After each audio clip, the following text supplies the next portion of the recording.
Welcome to On the Bauble podcast, episode 30. I'm your host, Sabasa J. Wada, and with me is my co-host, Yuki Lee Bender. Today, we're going to be revisiting the Outsider Seal format after the pre-release and talk about what we got wrong in our earlier episode and basically more tips to help you for the skirmish season coming up.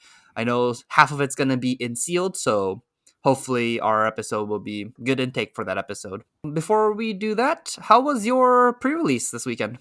Yeah, I had a lot of fun. I played, I believe, 3 pre-releases total.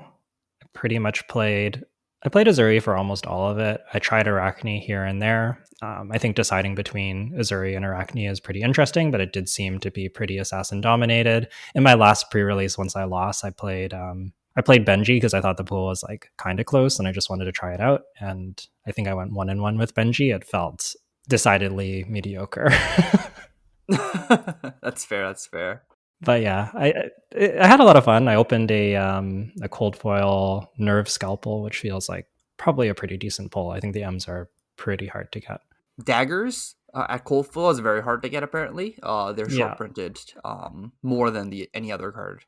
Yeah, I believe they're all like 75% less than other M's.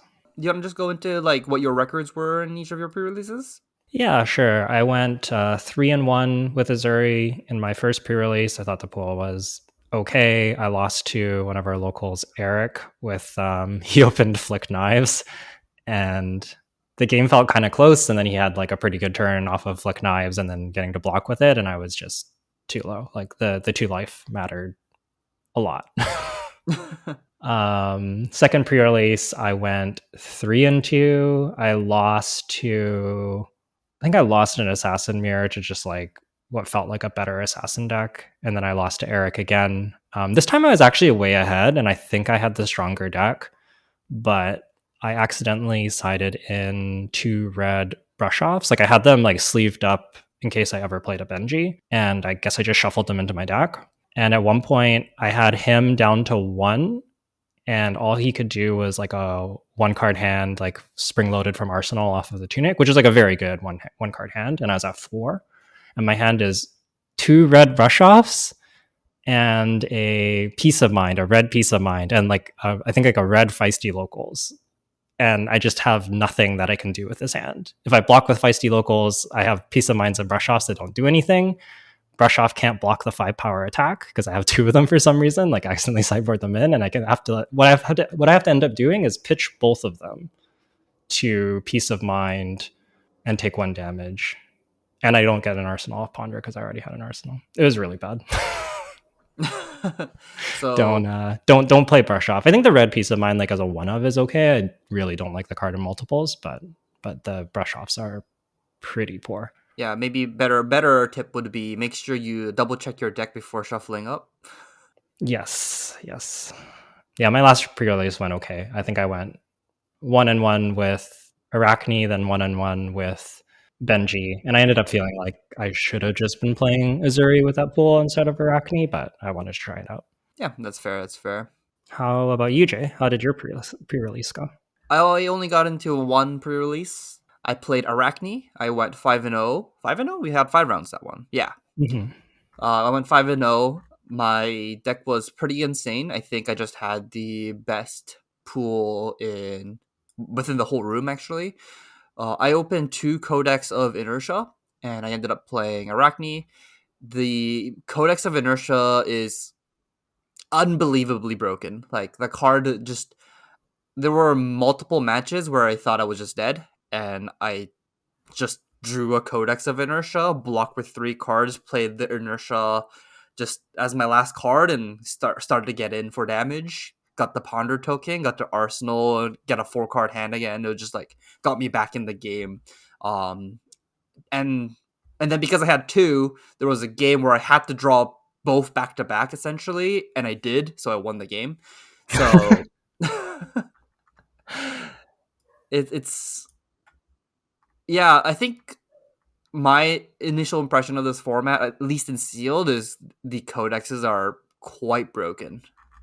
Yeah, they're just so much value. Like Inertia and Frailty are basically just 2-for-1s at worst, and I guess the Blood Rot one is a Blood Rot token that gives you a Ponder afterwards, which is still pretty good. It's basically a 2-for-1 as well. It's like Yeah. it does deal 2 damage, draw a card. It's pretty good. Yeah, so I think I tend to agree. The codexes are crazy value. The 2-for-1 is very good, especially in such a like the matchups were in general, I think really, really grindy, often going to second cycle and very, very value oriented with a lot of cards. Like it is hard to get the value out of your cards, and your cards are so often worth so little. Like a lot of times if I was doing like 8 damage with 3 cards or something, like it feels like that feels like an amazing turn, even though 8 damage off 3 cards is actually like pretty far below rate in basically every other format. Yeah, the cards in this format, trying to even like get 2 points of value per card is somewhat difficult. Yeah, especially with the spider's bites devaluing the block of all your cards, it just makes it very, very hard to get the value out of everything. And kind of something that I think Jay and I mentioned and we got right the about the sealed format. We definitely didn't get everything right. We thought Assassin wouldn't come together as much as it did, and it turns out to be the most consistent. But I think one thing that is right is that most decks are not that good at playing out their hands, and so they need to block. And I think that we overlooked at how good that makes the assassin spider's bites, because assassin spider's bites are almost like effectively presenting like 2 points of value even though they only do 1 damage, because often like if you double spider's bite your opponent has to block one like with an entire card, or if you spider's bite into something you're getting some like -1 or at least like -1 or -2 if they block with 2 cards on the next attack. And so in a lot of cases, I feel like the spider's bites are actually doing a lot more like 2 to 3 points of value rather than just the one that they say on the front side of the card. I don't know. I have nothing else to add for Spider's Bite. They were pretty impressive. I thought that they kind of like overperformed in general, right? Yeah, I think Spider's Bite's a good card in this format. There's a lot of attack actions in this format, and there's not that many non-attack actions, and for that reason, I think playing any of the other daggers is wrong. Yeah, I think you really want to be playing spider's bites, even if you open up one of the M's. I don't think you want to be playing them. Most of the cards that block 3 in this format are attacks.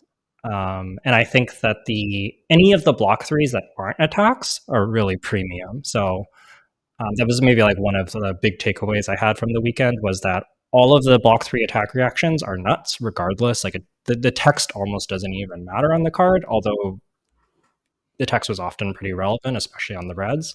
But any of the block 3 attack reactions were just insane, and same thing for the defense reactions. Yeah, as well as Comp to Fight, which is just the 3 block as well. Mm-hmm.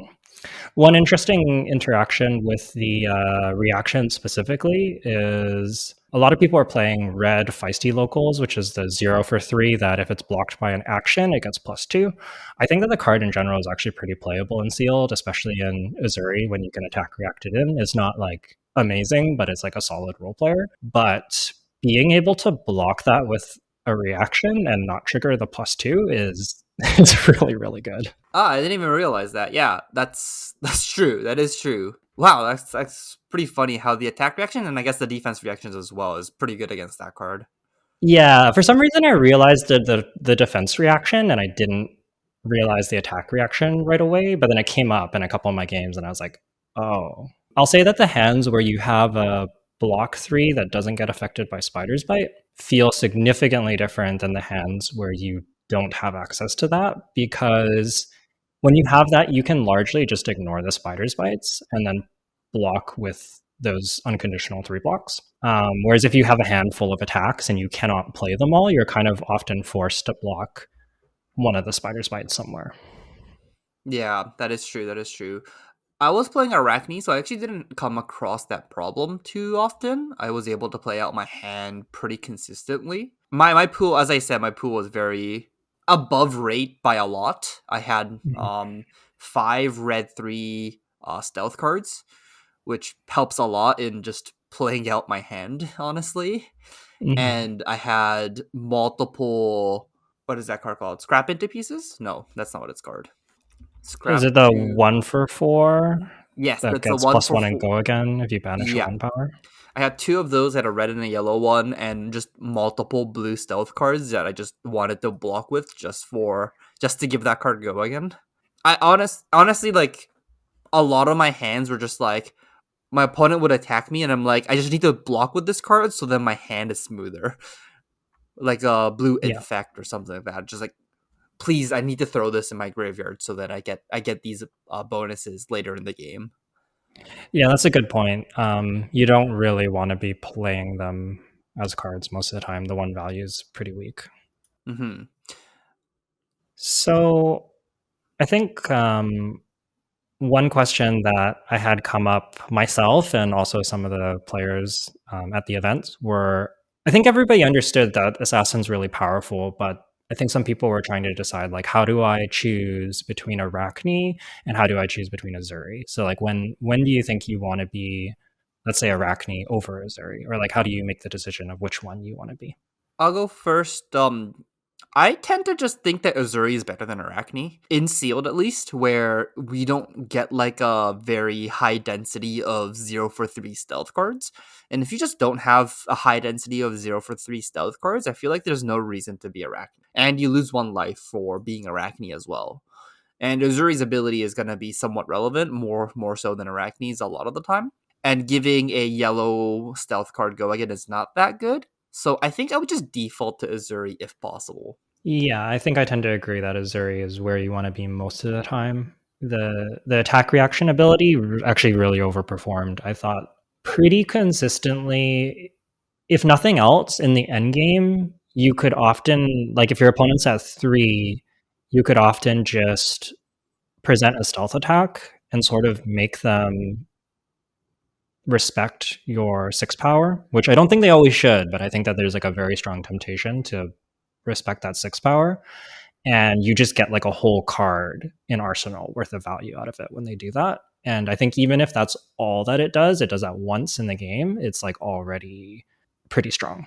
Yeah, you're generating like 3 points of value with that one Hmm. ability, or 2 points of value, I guess, in this format, which is big deal. Like, it's hard to get Yeah. that extra 2 or 3 points of value. When you can get it, it's worth it's worth like it. Uzuri's like a 23 health character instead of like a 20 health character. Honestly, Yeah, I think I tend to agree. And I think for Arachne, one of the things I found was like, I think that Prowl in particular is really an Arachne card you want to look at that I play in probably red or yellow. I think being able to push your next, you need a lot of stealth cards for it to function, but if you can go like Prowl into one of the ones that has a good on hit, so I would consider like the Frailties or the Blood Rot to be pretty powerful on hits. If you can push those to 4, um, that's really really strong.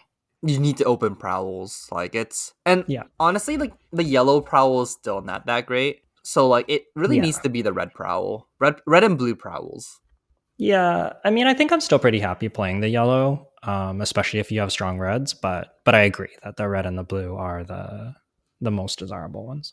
As we keep on saying, like, when you do have these cards, I think Arachne is better. If you have like maybe two red prowls and like two or three other red stealth cards, then I think just go for it. Like, play multiple red stealth cards, play blue stealth cards, and hopefully open like a scrap into pieces. Is that what it's called? Looking for a scrap. Sorry, Looking looking for a for a scrap. scrap. Yeah. Then Yeah. the more consistently you can be attacking 3 or 4 times with Arachne, the better that deck becomes. Yes, and I do think you need to kind of be able to.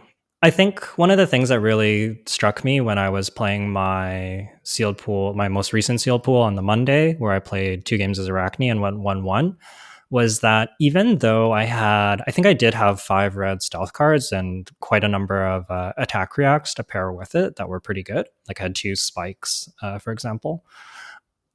Despite all of that, I think you want some extra go again. Like the looking for a scrap is really important, for example, because it feels like if the game grinds out, Azuri ends up outvaluing you and like in terms of like cards and deck because you don't get to use the attack reaction to like threaten extra cards and you're just kind of playing out your stealth cards and then once they're gone your deck doesn't do that much.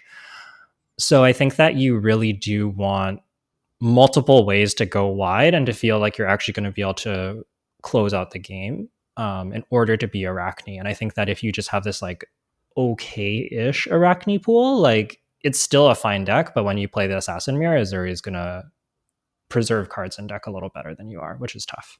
Yeah, they're just gonna 50 you out. Exactly. Yeah. I think the main reason to be Arachne is if you have Codex of Inertia. Uh, Mm. Codex of Inertia, you need to have Go Again, and if you don't have Go Again playing Codex of Inertia, you're gonna run into a lot of problems with Azuri, where you might have to, like, your turns will be not as impactful. Where I had one game with Arachne where one of like someone looked over to my game and they said, "Wow, that looks like a 5 board."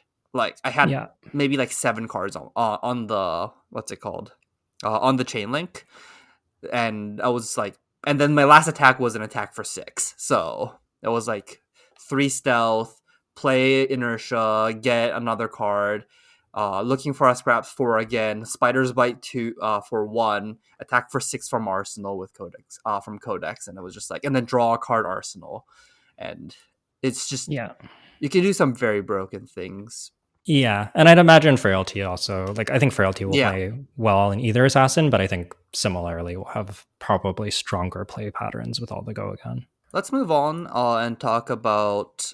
I want to talk about rares and mythics. Okay. I think in this format, rares and mythics are significantly better than the commons.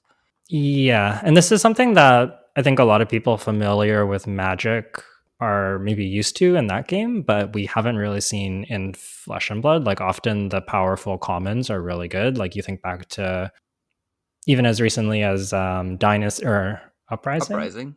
Uprising. I always get those sets mixed up. You have like Aether Ice Vein, Blaze Headlong, Ronin Renegade, Aether Hail. Like, those are all just commons. Like, a Yeah. lot of the best cards are just commons in that set. And that doesn't feel like the case here. I agree. The rares feel like rares. They feel, when you have them, you're usually pretty happy to have them. It's mostly the mythics. The mythic seems significantly better than the commons. Obviously, I keep on saying the codexes. The codexes are broken. I think even all the generic M's, other than maybe Burdens of the Past, which is still okay because it's just a 0 for block 3. So the generic mythics, we have Amnesia, Down and Dirty, which is a 2 for 6. Amnesia actually also blocks for 3 for some reason, which is insane. We have Gore Belching, which is like a really strong card if you are playing Assassin's blue pitch 1 attacks.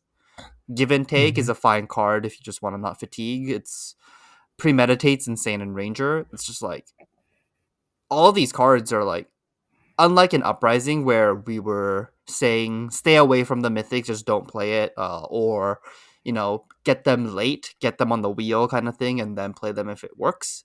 I think in this format, you're gonna be like, when you open the mythics, you have to look at them and be like, is this a good enough reason to go into it? Something like Collapsing Trap for Riptide.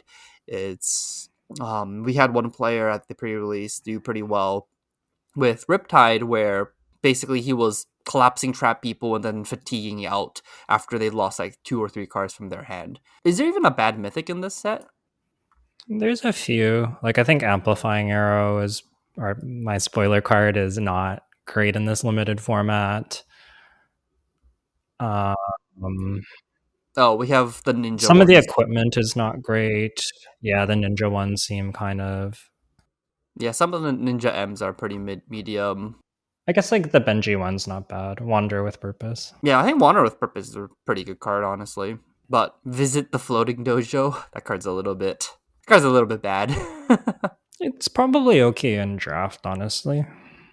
Turns on your Kodachis, and then you can just in the late game put a Surging Strike and a Whelming on top or something. It depends how fast the draft format is by comparison. I do think it will be faster, but I could see it like being a sideboard card. But I agree, it's not crazy. It's not that good. So I think the next thing that we wanted to talk about is I think a lot of people understand that Assassin's very good, and Sealed especially, and I think that we're going to see more chance for the Rangers and Ninjas to do well in draft, but we want to talk a little bit about some of the cards that we felt overperformed, and then also some of the cards that we felt underperformed based on our first couple times playing with the cards in our sealed pre-releases. What do you want to start off with? So we kind of already talked about the reactions and the come to fights that block 3 and are not attacks. Like anything that blocks 3 and is not an attack, you want to be playing in your deck pretty much 100% of the time. They're just very, very strong. And I think that they are. I think if a deck has significantly more copies of that than another one, that's like a pretty strong reason to be a deck. Like if I notice, like if I'm assassin and by being assassin I get like 4 more reacts that block 3, like I'm probably going to be assassin for that reason. Yeah, that's true. It's honestly, I can't really think of a reason to be ninja in this format right now. Yeah, I think you would need a very particular pool, and in fact I haven't seen it come together. The frailty also hurts ninja so much. Like the kodachis are really powerful and there's a number of ways to give frailty, and ninja just, we mentioned it, but they really really cannot block. And when you're also not able to use kodachis to kind of like smooth out some of your less good draws, it feels real bad. Yeah, if we didn't have frailty, I think ninjas will be pretty good. But it's just that sometimes their turn just ends when you get a frailty token. Yeah. And in general, I think that all the things that generate frailty kind of overperformed. I found, like we talked about Death Touch being a strong card. A lot of people are talking about Death Touch being a strong card. And it is, but I was surprised at how often I was choosing frailty on that, because like it might be a function of playing it in Azuri, where when you sneak it in, it's probably getting in for damage, which probably means they didn't block very much. And then when they have a big hand, turning off their spider's bites often just makes it super hard for them to ever get value out of their cards. So Death Touch and anything else that gives frailty, like the stealth attacks that give frailty or the spike with frailty, are all like very, very good. Like I felt like frailty might be like almost better than Blood Rot sometimes. I think I agree on that. Obviously, if your opponent is at low life, if you just give them a blood rot pox, they get handcuffed like Mhm. quite majorly. But if they're at a healthy enough life total where they can just take the 2 damage, if you give them a frailty token, it'll gain you more life than the blood rot pox will deal your opponent. Yeah, absolutely. Yeah, one thing I found with the Blood Raw Pox is that it actually sometimes makes their hand smoother when they can pitch a blue to prevent 2. That's what I found, at least, where someone gave me a Blood Raw Pox token with Death Touch, and then I looked at my hand and I was like, I wasn't able to block the touch because it was an Azuri activation.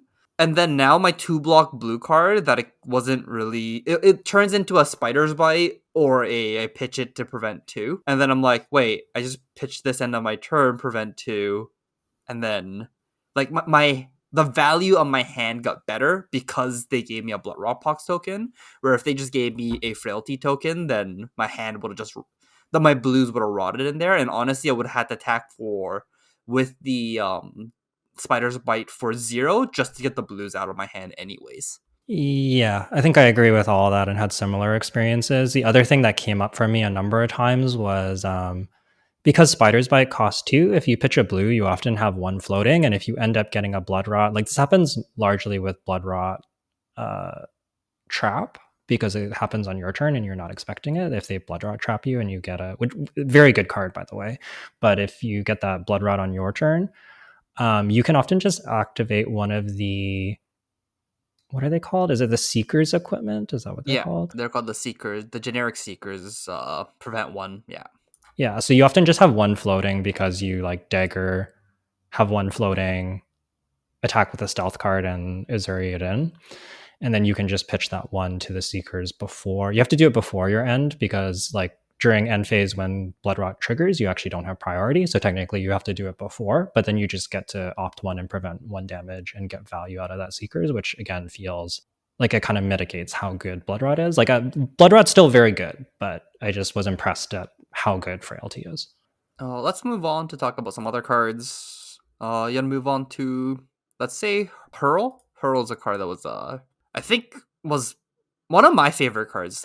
I think it is one of my favorite cards in this set. Hurl's just it's an assassin ninja attack action. It's a head jab, and you can pay 1 to throw a dagger, and it has the same, like, if the dagger deals damage, then it counts as having hit, which turns, if you throw a spider's bite, it turns on the spider's bite effects. I think that this card is pretty crazy in all pitches. Like the red one being a head jab with upside is pretty insane, and then the yellows and blues you can pretty comfortably pitch for like a late game sequence. I had a game against Eric where my hand was essentially the sequence that I did was Spider's Bite. He didn't block it. Then I played Hurl and hurled the dagger with the one floating. And so now his stuff blocks for 1. He couldn't block the Hurl. And then he's at 4, and I present 4 with Virulent Touch. The 4 for 0 can only be played from Arsenal, and if they block it, they get a Blood Rot Pox. And he has to block that card, and but he's only blocking for 1, and he like still gets a blood rod. Like it was just super, like I think you can set up these end games with Hurl where they just don't have any good options. Like you have like pseudo unblockable. It's pretty powerful.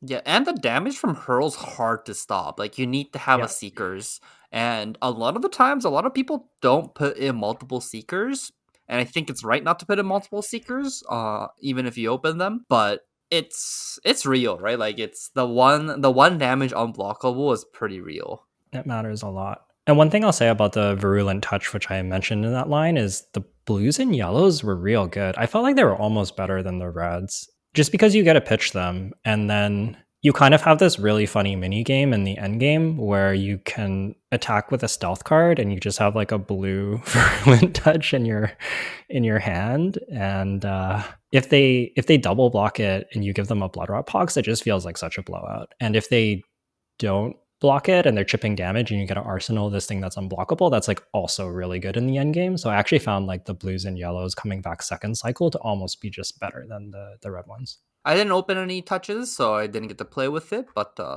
I'm actually pretty excited to try those ones out. I think the red's good too. Like I think you just play that card, but at first I was like, oh, the red one's the best by a lot because it hits for a breakpoint. But the more that I played with the card, the more I realized that didn't matter as much. I think there's one interaction I wanted to talk about that I don't have in the notes. It's a sneak attack. My favorite line this weekend with sneak attack was is have a spider's bite on the chain link and then attack with sneak attack. The leg piece that I got, the only leg piece that I opened was Fleetfoot Sandals, which is the attack reaction, destroy Fleetfoot Sandals, target attack with 1 or less base power gains go again. I think this leg piece is very bad in general, but combined with sneak attack, you can target the dagger that's on the chain link that's not sneak attack to buff sneak attack by 4 power. And I got to sneak in 4 damage, I think 3 times during my pre-release. And when you sneak in 4 damage with a dead leg piece, it seems pretty broken, honestly. Yeah, that's a that was quite the line I saw. I heard you do that to Ian, and then Ian did that to me, and it felt really bad. So yeah, definitely like a neat trick that you can do, that you can attack react something that isn't the current chain link, which normally you never want to do. But actually, wait. Oh yeah, because you've activated this chain link. Yeah, you just need It to doesn't activate. have to be to its own. No, you just need to activate Fleetfoot Sandals on the. So you have to attack with sneak attack and then activate Fleetfoot Sandals during sneak attack's attack. Yeah, that makes sense. It doesn't have to be to this specific attack, because I guess it's like the same reason why like you can Azuri and sneak attack, because you still activated it at this chain link even though it wasn't targeting sneak attack. Yeah, that should work. Yeah, so as long as you have a target with Fleetfoot Sandals, you can do this play. If you don't have a target with Fleetfoot Sandals, you can't do this play. But most of the time, you can set it up, because if you're assassin, you have daggers, and daggers is a one base power attack. That makes a lot of sense. All right. Other overperformers, I think anything with Go Again was like pretty good. Ravenous Rabble was quite strong, and even Seek Horizon, it's a 4 for 0 at red, and you can as an additional cost, you can put a card on top of your deck, and if you do, it gains Go Again. The decks are often just so bad at using their hands that Seek Horizon is surprisingly good. Yeah, it's pretty funny where when you are just looking for raw damage, If you pitch a blue to attack with a spider's bite, you pitch the card to do 1 damage. Whereas then if you top deck that card to attack with Seek Horizons and have like another 0 for 3 in hand, it's a 7 point swing, then a 4 point swing with like Spider's Bite, then Seek Horizon for no go again. It's just like raw damage is sometimes very strong in this format. Similarly to that, just cards with big attack values were pretty good. So like cut down to size, spring loaded, pretty much like any of like the 5 and 6 power attacks are pretty solid. I think that the one that, what is it called? The generic that gets weaker when it's blocked is maybe the worst of the bunch. Freewheeling Renegades, that one has felt like a little bit awkward to me. Although Spider's Bite into Freewheeling Renegades is like a pretty decent curve, so I think it's passable, but it's maybe the weakest of the bunch. But all of the kind of like chunky attacks like Destructive Deliberation that makes the Ponder, or Wreak Havoc that's like the pseudo CNC, or Cut Down to Size that makes them discard if they have 4 or more in hand, all those kind of like 2 power attacks were pretty good. And Spring Loaded might be bad Critical Strike, but bad Critical Strike is pretty strong in this format. So That's so unfortunate. and if you arsenal it, you can play it off the Threadbare Tunic and just have like a 1 card hand that does 5, and that is real good. You're really doing it when you get to do that. Oh my god. This format it's actually really interesting. I enjoy this format because of like how low power all the cards are. The format's nice and grindy and you get to like play out multiple turns. Unlike Uprising where sometimes you're playing like 5 and then the game ends in 2 turns. That's almost never gonna happen here. At least in sealed. Yes, at least in sealed. In sealed so far. Yes. I guess in draft I don't know yet, but in sealed that's not gonna happen. I feel like I don't know how much it comes together, but I feel like the ceiling on Katsu, if you get a very good version of that deck with Bonds of Ancestry, could be potentially pretty disgusting. Oh my god, turn 1 bond. If my opponent turn 1 Bonds of Ancestry, I'm gonna be so mad. If they go, oh my god, they can go first. They can block with a combo card, and then turn like on the first turn of Katsu, they can Bonds of Ancestry combo you. Oh my god, if they do that, that's so gross. Yeah, it's really strong. So I think Assassin and Ranger are gonna be. I'm really curious to see how they play in draft, because I think that draft is going to be where they really shine. They just need a little bit more specific cards than Assassin. Like Assassin can kind of play everything, and it gets the 2 sets of dual class cards, which is really good. But I think in draft, where like Assassin's maybe a little bit more contested, and you can kind of sculpt your deck a little bit more and get more access to go again. That's really the thing that Ranger and Ninja both seem to need, is lots of go again, to be able to use bigger hands, or at least like enough go again to be able to use bigger hands. And in draft, I think you'll be able to get that a lot more reliably. Okay, on to underperformers. Yeah, I'm good with that. So the first one is Bleed Out. I actually got to open this card multiple times. It is a Assassin Ninja attack reaction that comes in for 4 with Go Again, and it costs 2 resources, but its cost is reduced by X, where X is the damage dealt by daggers this combat chain. I think that this card is very, very good in Ninja. Like when I played it in my Benji deck, it was kind of it's just like a 4 for 0. Like it's basically what's the uprising card? Blaze Headlong. Like it felt like Blaze Headlong.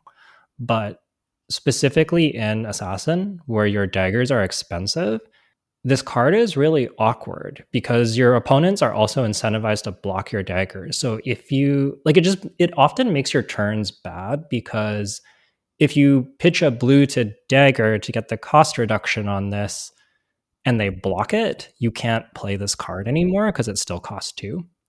And I think like the fact that depending on your opponent's decisions, that your resource curve just doesn't work out anymore, and makes Bleed Out like a little bit awkward.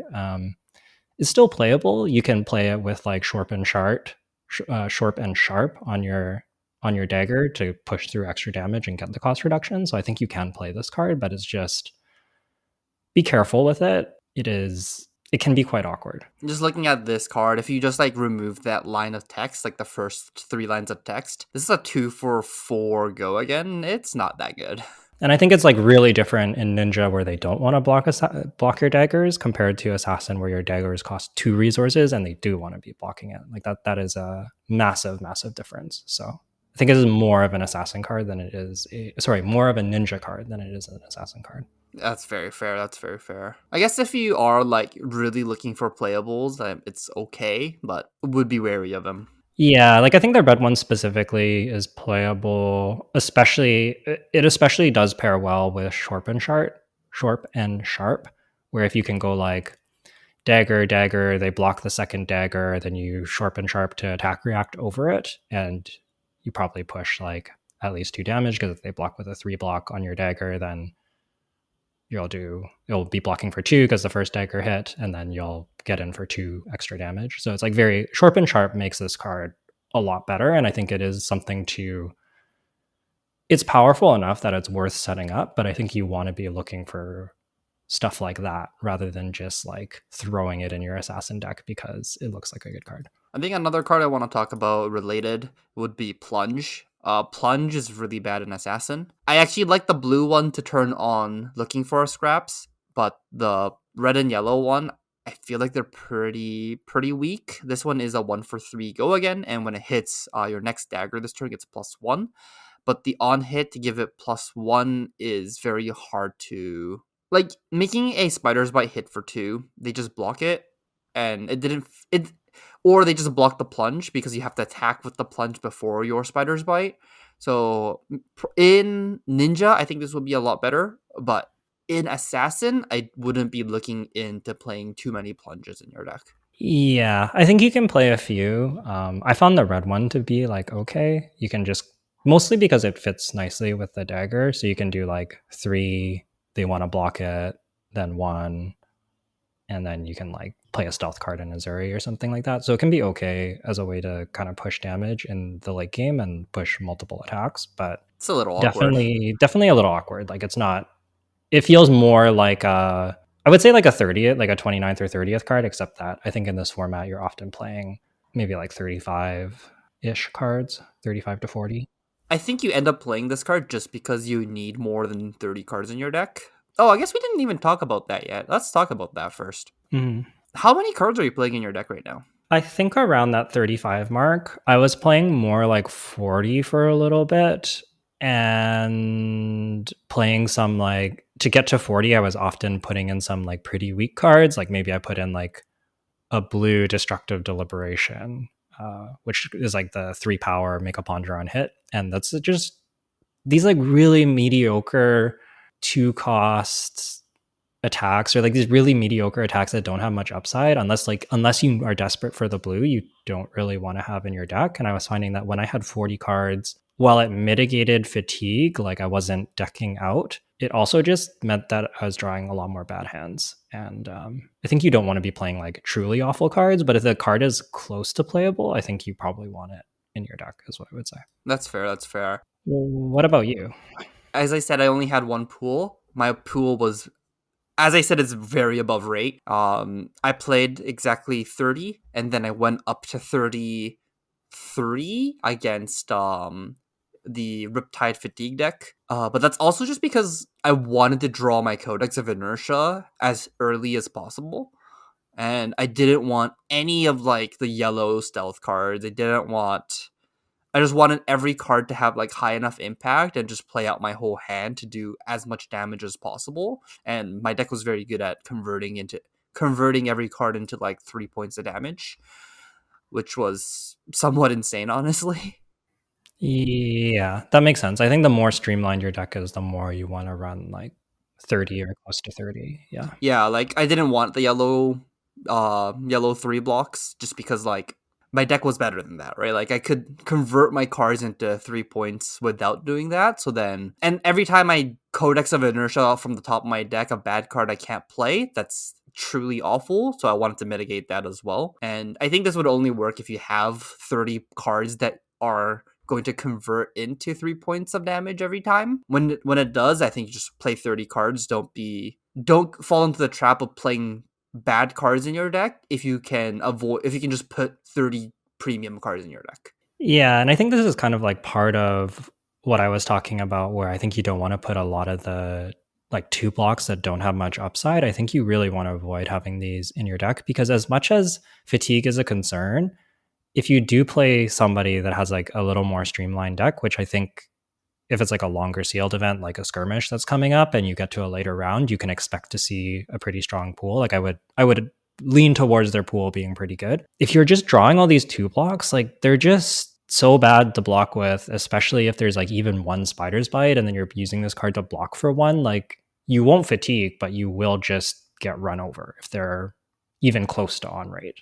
Yeah, they're like that was my experience. Like a lot of my opponents were just blocking for one or two, and all my cards were better than that. So most of my games weren't close. Yeah, yeah. If you're just consistently getting 3 points of value out of a card and your opponent has a bunch of two blocks, then they're not going to be winning that game. Okay, let's continue on with the underperformers. Did we talk about Infectious Host yet? No. So Infectious Host is a rare. It's a 0 for 4 that blocks 2, and it says when this attacks a hero, if you control a frailty token, you give them a frailty under their control, and it's the same thing for Inertia and Bloodrot Pox. I thought that this card was going to be pretty strong, and I found that I actually had this in all of my pools or two of my pools, so I got to play with it a lot, and I just never triggered it. So that's like pretty low sample size, but considering the number of assassin mirrors I was playing and having like this card in my deck in like across like 10 games and I never triggered it, makes me feel like it is pretty close to just a vanilla 4 for 0, which is like at red, which is fine, but meh. I think a vanilla 0 for 4 is okay in this format if you're playing Yeah. Arachne. Yeah, maybe the red specifically is okay, and it's like an okay arsenal card, and you can try and get value out of it. But I think that the yellow and the blue are not great. Yeah, this card blocking for 2 is a major problem. Like you'd rather just have a 3 block, honestly. Yeah, blocks for 2, and like the 4 power attack is fine, but I also just felt like you often have better attacks that you want to be playing, and so because you'd often rather be playing like one of your big attacks or like some of your stealth stuff that threatens on hits. And I just ended up feeling like the 4 for 0 was like often one of the weaker attacks, but because it's a 2 block attack, you just like it just gets stuck in your hand. It's probably comparable to like Seek Horizon, honestly. Yeah, yeah. I don't think it's like truly unplayable. 4 for 0 is still okay stats. Just the text on this, I think, is again small sample size, but I'm suspecting that it is pretty fringe. I don't think you'll get the extra value all that often, especially because like sometimes these ailments come from traps, and like sometimes you just like can't, like I don't know, like it's just very hard to make it work out. You don't always know that you're going to have it. When you do have it though, this card's pretty good. Yes, yeah. I think if you ever do get the value, it's like pretty crazy, but it's just That's not gonna happen often. yeah, yeah. Do you think this might be like a sideboard option against Ranger? That's interesting. Yeah, I actually never played against any Rangers in all of my pre-release. So I don't know for sure, but it does seem like Ranger has a lot of ways to give these debuffs onto you, either through they have like the cycle of arrows that give them, and they also have the cycle of the laces. Those are rare, but still the pumps that give them, and then they have Yeah, like and the ruin traps. touch, death touch, the traps. Yeah, I think that is all pretty real. Yeah, so maybe it's like more of a sideboard card than a main board card.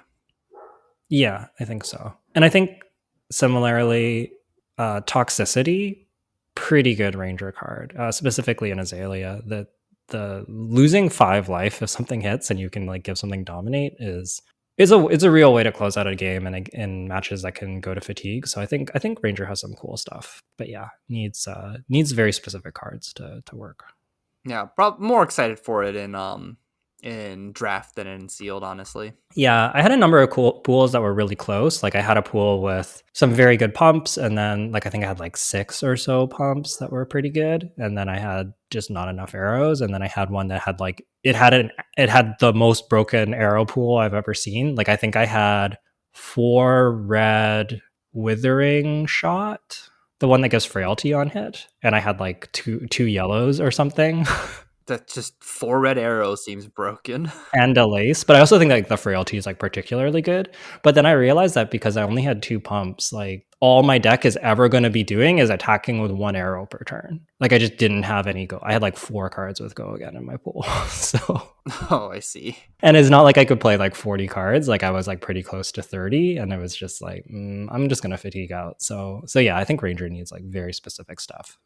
Those go agains on either stuff like Ravenous Rabble or the pumps is pretty important. Yeah, I can't even think of like what they actually really want. I guess it has to just be the pumps. Like that you need a lot of good red pumps and a good red arrow count. Yeah, I think what we said originally is pretty close to true. Like I think you want like 5 to 7 pumps, and you want like 12 good arrows, and that's just Not gonna happen in sealed. yeah, it's just really hard and sealed.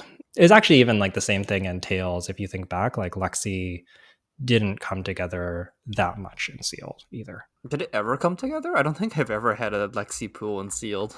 Yeah, I think I had one like on my pre-release, and that was it. So yeah, I think that just might be like the fate of Ranger, because you're kind of this like A plus B deck where you want like your pumps and your arrows, and you need a mix of both of them. And if you just don't have them, your deck doesn't work. So Hmm. maybe just not a good sealed deck. I kind of wish that like in maybe like in like future limited sets, like instead of like printing every card at like red, yellow, blue, maybe just like not have some cards in blue or not have some cards in red, just like so like Yeah. Ranger can get like a pool with like 7 red arrows because the blue ones don't exist in the set. So then you open more red ones. Yeah, I think that would be interesting. I noticed they experimented with this a little bit this set. Like in particular, the laces only come in red, but they're rares, so they're a little hard to open. And similarly, the assassin ranger traps, so that's like the blood rod trap, frailty trap, and inertia trap, also only come in reds. I don't know if there's other examples of this, but I've been noticing that they're doing a little bit of this. I think the spikes work this way too, right? The spikes only come in red. Yeah, the assassin spikes. Yeah. So I agree that I think that this is really cool because that's just like whenever you open those cards, you're just super happy with them. And I think that that's nice. And I would like to see them. I think it's a good change that they did that, but I agree that they could maybe even go a little bit further, and that might be a way to balance out the consistency. But then I'm sure they also need to like consider draft too, and maybe if it's just like all red, it's too consistent in draft. I don't know. Have you drafted the set yet? No, I have not. Pure speculation. It's next week, right? This weekend it releases, and then I think we have Armory starting on Monday and Wednesday for draft. So definitely looking forward to drafting the set. Yeah, same here, same here. Okay, let's move on. Did you want to talk about brush off, or are you okay with that now? I think I already talked about the card during my pre-release, but I think brush off is I think it's okay against Benji, and I don't know if I would play it anywhere else. It's just you have so much chance to get blown out. Like even against like Arachne, you can be like, oh, I can block their 3 power stealth, but then if they just spike and you get no value out of your brush off, like it feels like you lose the game. Yeah, it's high risk, no reward. It has some reward, but it's like not enough. I think I would never play more than one, and I think at the moment I would only want it against Benji, but I don't know. That could change. Benji's has some ways to buff. No, a reaction step. They have short and shard, I guess. And man, you can still get short and sharped by Benji. Yeah, maybe it's just bad. I don't know. Yeah, I would try and not play a brush off unless you know your opponent's deck. Yeah, I think I'm leaning towards like not trying not to include this card. Speaking of like other generic pseudo defense reacts, what are your thoughts on Peace of Mind? I'm impressed with Peace of Mind. I thought this card was actually pretty decent. Mm-hmm. Like, I think if you have a Seeker's equipment, I think the one copy of Red Peace of Mind is actually pretty decent. Where you pitch a blue Peace of Mind, get a Ponder token, and use the Seekers to up one. And then you get to see what card you are going to Ponder draw into, I think is a solid line that I saw multiple times during the weekend. Yeah, I think I agree with all of that. You do want to think about your blue count when you're playing this card. If you are, I found some of my pools struggling a little bit with blue count, and if you are low on blues, this card gets a lot worse. Like if you ever have to pitch two cards for this, it's kind of a disaster. So you do want the blue count to go with it, but I think that it's pretty strong. Yeah, I think the first one's good. And Yeah, it's yeah, it's just like it's an instant, so your opponent Azuris you, and then you get the peace of mind to block it out or something. It's sweet.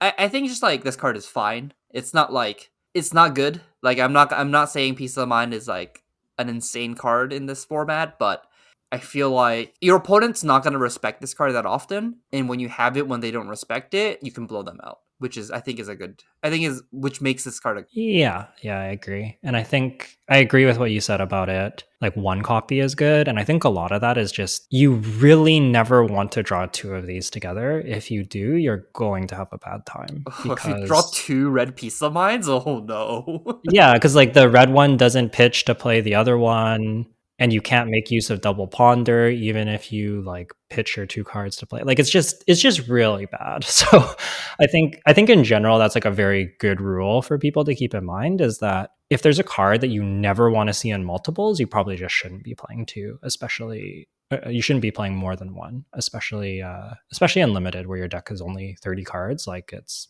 not that hard for it to happen. Yeah, and if it happens in one of your matches, and if you lose because of it, that's you're throwing your that could just be the difference in top aiding the skirmish or not. So just don't Yeah. put yourself through it.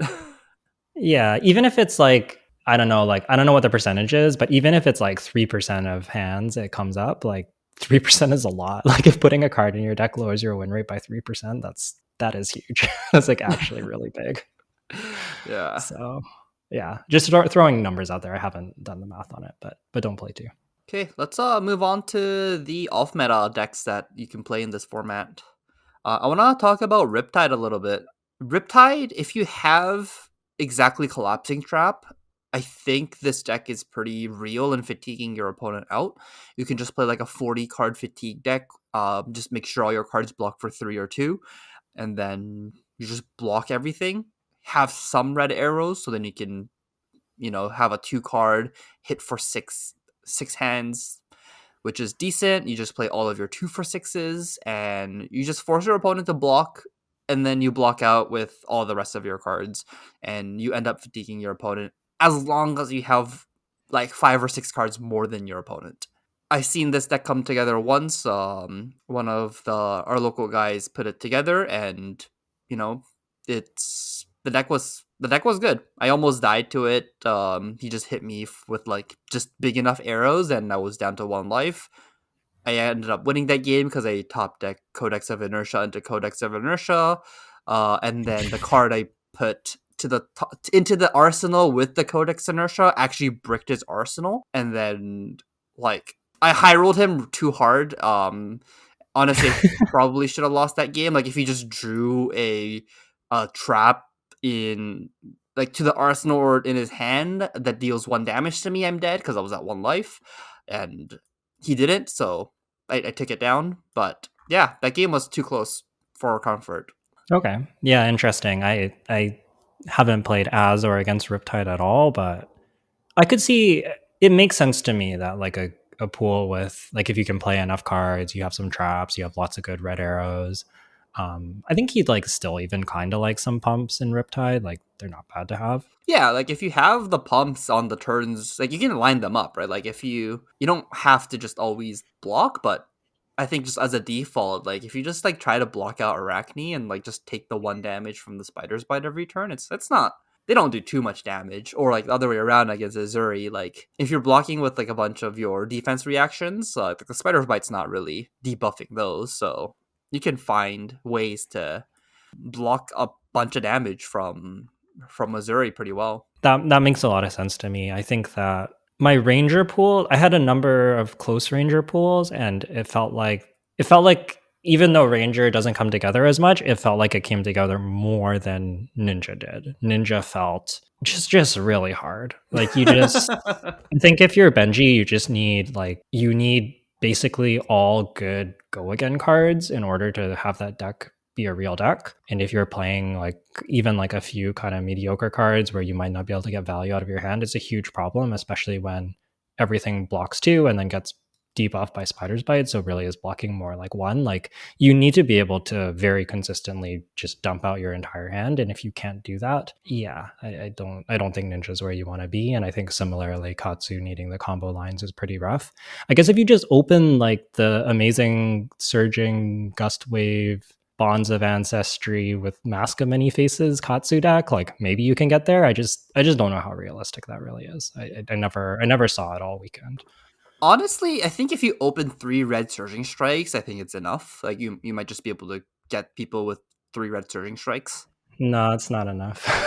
No, you seen someone with 3 red surging I strikes? had I had two reds and a yellow, and it was unplayable because I had one blue Descending Gust Wave. Ay, okay, Like you, okay. you need the whole thing. I also had a ninja pool with it had like most of the bonds line and like a few of each piece, and then I just realized that even though I had the bonds line, I didn't have anything to get with the bonds line. Like I didn't have Oh, redundant combo cards. Like it had like one red like of whatever, like one red 3 for 0, but I didn't have like other cards that I could get into the grave. And I'm just like, this is so sad. Like it feels like it could be good. Like I have a lot of very strong cards and it's just not there. yeah, I guess so. You do need the multiple copies of the cards to get with the bonds as well. So, ooh, that is pretty rough. Yeah, it's just really a lot for your sealed deck. I think in draft, if Ninja is open and you can just have free reign over it, like you're gonna have a pretty crazy deck. But I'm just thinking of the ideal situation where you can go like pitch blue, surging strike, Kodachi, attack for 6 with cut down to size or something. That'd be an insane yeah, turn, like 14 damage or 13 damage. yeah. Uh, yeah, I think if you have enough consistency, it's good. It's just man, the two blocks really hurt because like if you're playing too many of the big attacks and you just have like two blocks and big attacks, like you just I don't know, you just don't have good ways to leverage those cards. Like it's really hard. Like because I feel like Ninja wants to be getting value out of like their Kodachis and their cards in hand, and if you're trying to do that and just play like medium-ish hands, it's you get so punished for having all two blocks. Okay, anything else you want to talk about today? No, I think that pretty much covers it. I had a lot of fun playing Outsiders sealed pre-release. Even if the format does feel weighted towards Assassin, I think that the games were and like the games were very grindy as well. I still think it was really fun. I actually kind of enjoyed the low power level format. Just like you said, it feels like you get blown. There's a lot less room to get blown out. Whereas like Mirrors or even like Briar in Tales of Aria, honestly, like the games could just be so explosive and it felt like, oh, I stumble once I lose. Yeah, I think in this format you get to block more. Do you get to play your cards more often. Yeah. And I kind of think that this is like a good direction for limited in general. I think if the games are just a little bit slower, I think it creates a better draft experience or limited experience in general. I don't know about draft yet. This Yeah. might be a 2 turn combo format in draft where like ninja is broken and ranger gets to snuff you out of the game the on like turn 1 or 2 or something. Yeah, there's definitely some very powerful things that you can be doing. It'll be interesting to see how much that all comes up. Hmm. Imagine getting a dominated arrow from Azalea. It's like dominate for like 11. You get a frailty and a blood rot pox. Go. Oh my god! On turn 1, you Yeah. draw up and you're like, well, my blades don't do any damage. I have to pay 3 for the blood rocks pox. Yeah. And you're down 8 life or whatever. It sounds rough. That So does I sound rough. yeah. Yeah. It'll be very interesting to see how it drafts, but I think that there is some decently powerful stuff you can do. It's just a matter of how consistently you can do that powerful stuff. Yeah, that's fair. Okay, I think let's wrap it up. It's should be about an hour now. Yeah. So thanks for listening. As always, We'd love to hear from you down in the comments below. Let us know how your pre-release experience went. In particular, did you have the same experience with us? I think most people saw lots of Assassin, but did you maybe get to see an Azalea or one of the ninjas doing well? Would love to hear about that, and maybe even what those decks look like if you remember, because Jay and I didn't get to experience that in our very limited sample size. Other than that, you can get in touch with Jay on Twitter at UedaJ, or you can find me on Twitter at YukiLeeBender. And you can also email us at onthebauble@gmail.com and send us any of your questions or feedback that way. As always, thanks for listening, and I hope that you have a fun release weekend, pull lots of sweet cards, and just enjoy the new set. I think there's so much to look forward to.